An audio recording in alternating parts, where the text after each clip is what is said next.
qual que é o erro mais comum da pessoa que está investindo lá fora, né, que começa a investir lá fora, comete? Porque uma coisa é falar o seguinte, ó, vai por esse caminho, começa por esse caminho, mas tem um outro universo aqui, né, que está fora desse horizonte, pô, tem vários erros. Então qual que é o erro mais comum e, poxa, é também o pior da pessoa que está investindo lá fora? Pô, na minha opinião, o que eu mais percebo de erro comum é ser cativado pela ideia de investir no exterior, que é saudável, e eu comemoro isso, mas se interessar demais por coisinhas cool, descoladas, e aí às vezes está mais preocupado em comprar qualquer coisa e não sabe direito o que está comprando. Até teve, quando esse juro no Brasil chegou a 2, foi um boom de novas oportunidades chegando no Brasil. Aí é fundo de cannabis, fundo de games, fundo de não sei o quê, tudo uns temas que cativam o interesse da pessoa, e a pessoa não sabe direito como alocar. Ah, eu acho que é legal, vou comprar. Ou até mesmo empresas direto.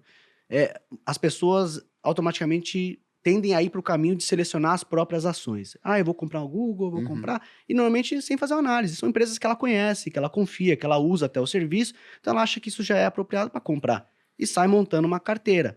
Então, o que eu vi nesses últimos 2 anos foi uma galera muito concentrada em teses temáticas e ligadas à tecnologia, que foram setores que apanharam muito com essa alta de juros que a gente está fazendo agora. Então, mantém ali esse interesse por investir no exterior, mas entenda que essas coisas descoladas normalmente têm um risco concentrado. Eu vou investir numa tese de tecnologia, é um único setor. A tese de games é um único setor. Se algo acontece ao setor de games, afeta todas aquelas empresas em conjunto. Então, você tem um risco concentrado. Então, eu prefiro sempre partir do simples. É que o simples parece e soa como algo chato ou desinteressante. Ou conservador ou até, conservador, ou que é ruim, né? Poxa, ó, eu tô querendo comprar Google, Facebook, e o cara tá me mandando comprar um ETF.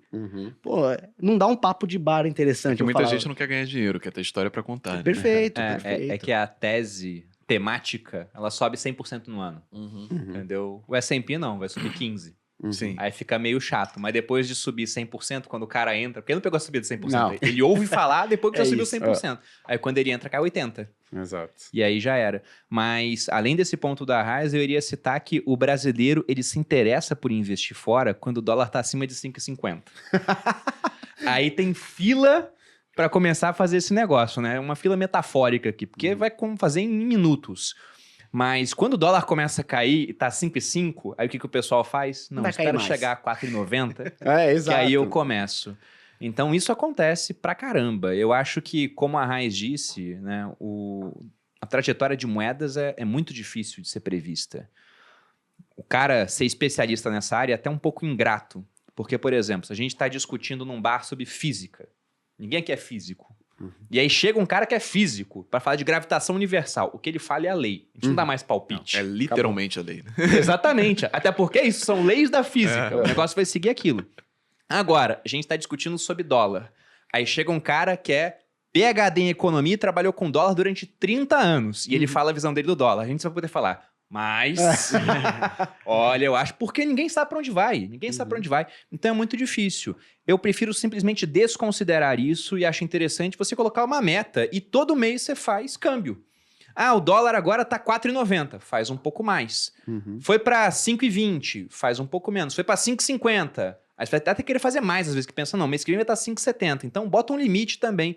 Tenta tirar o componente emocional e transforma isso numa coisa que você vai fazer regularmente, porque ao longo do tempo é a melhor linha de ação que você pode ter. Não espere um valor X para fazer certas coisas, até porque geralmente a gente só vê que o dólar tá barato quando olha no retrovisor. Perfeito. O Warren Buffett ele costuma falar que o espelho retrovisor é sempre muito mais nítido do que o para-brisa. A gente não sabe o que vem à frente e depois que passa é óbvio que certas coisas iriam ter acontecido, né? Mas depois que passa.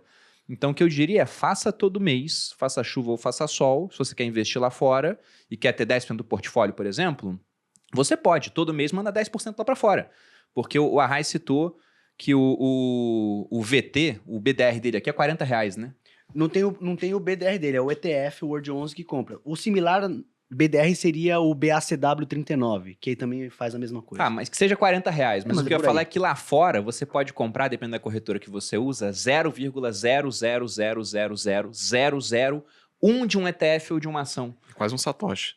Se o cara fala assim, poxa, dá para eu mandar R$10 para fora do Brasil? Dá. Ah, mas eu vou pagar proporcionalmente mais alto? Não. O câmbio vai ser a mesma coisa, a não ser que você consiga, vou mandar 1 milhão, o cara te dá um desconto no câmbio, o câmbio vai ser exatamente a mesma coisa. O IOF é proporcional, então não vai mudar. Você pega corretoras que hoje tem pacotes de corretagem isenta até tantas operações, ou isentam em tudo, e pode comprar frações. Então, qualquer valor que você possa mandar para fora é um valor que não é impeditivo, ele poderá ser mandado para fora de fato. E só de você aportar a mesma quantia sempre já garante que você vai comprar menos dólares quando tiver mais caro e mais dólares quando tiver mais barato. E, esse negócio do retrovisor é muito verdade. Eu lembro de estar trabalhando no banco quando eu vi que o dólar tava 3,50 e tava na TVzinha do elevador, igual tem aqui.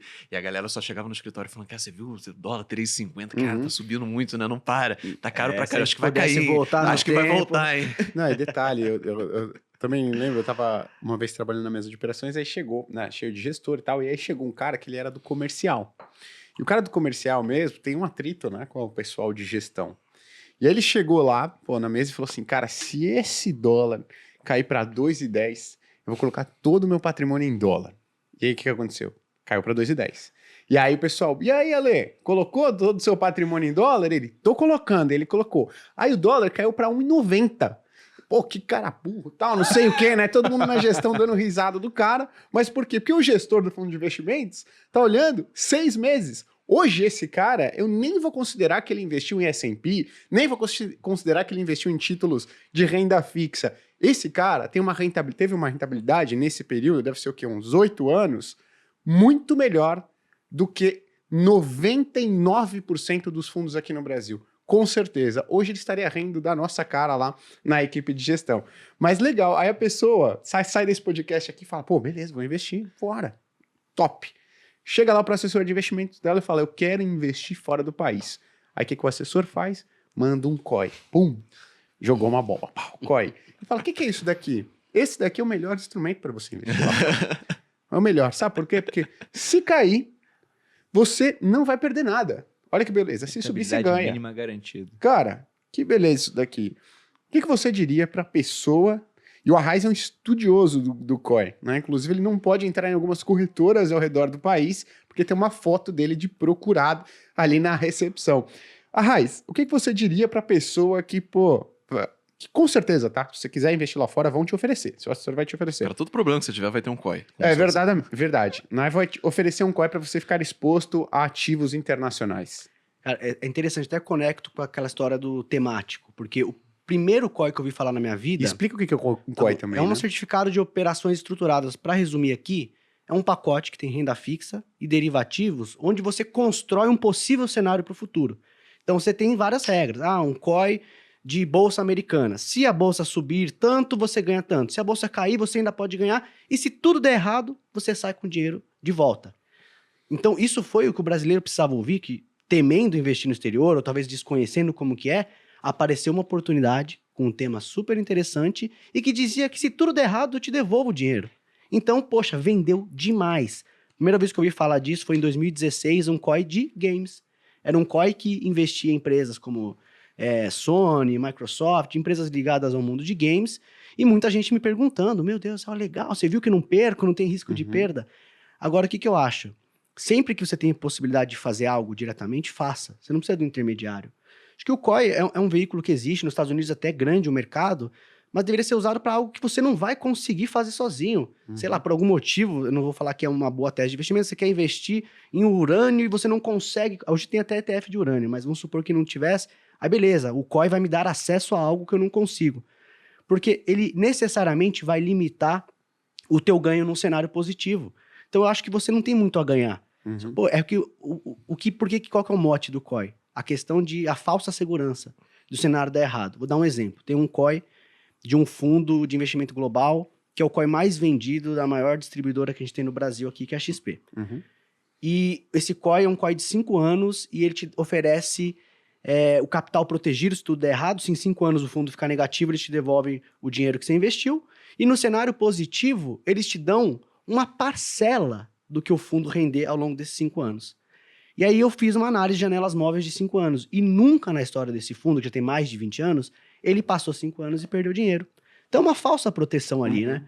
Pode ser que mude, pode ser que pegue uma janela e o fundo perca em 5 anos, mas você está apostando e limitando o teu ganho em troca de uma defesa que talvez você Contra nem um cenário precise. improvável. Num cenário muito improvável.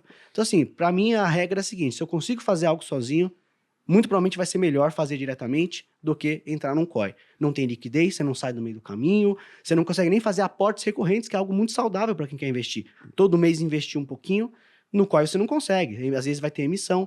Tem esse problema também. Um COI que sai hoje, numa determinada condição, no mês que vem sai o mesmo COI, às vezes muito pior. Porque depende da expectativa de taxa de juros, a precificação dos derivativos muda muito. Então, um COI hoje às vezes sai razoável, amanhã o mesmo COI sai péssimo, daqui a 3 meses sai pior ainda. Então, assim, não é um veículo que eu sou fã, apesar de ter estudado muito. Fui o primeiro analista independente do Brasil a cobrir o mercado de COI.